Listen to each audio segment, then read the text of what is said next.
3, 2, 1 start.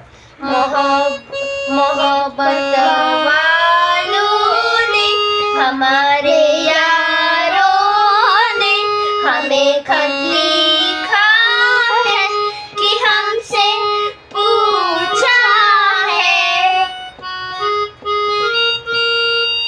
हमारे गाँव ने आम की छाँव ने पुराने पीपल ने बरसते बादल ने धम हाँ ठीक।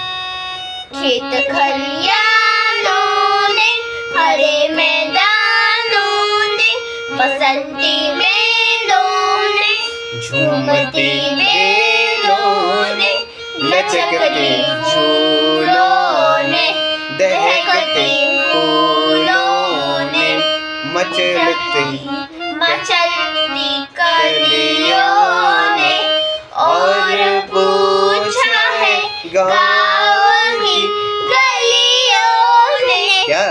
कि घर कब आओगे कि घर कब आओगे लिखो कब आओगे कि तुम बिन ये घर सूना सूना है संदेशी आते हैं हमें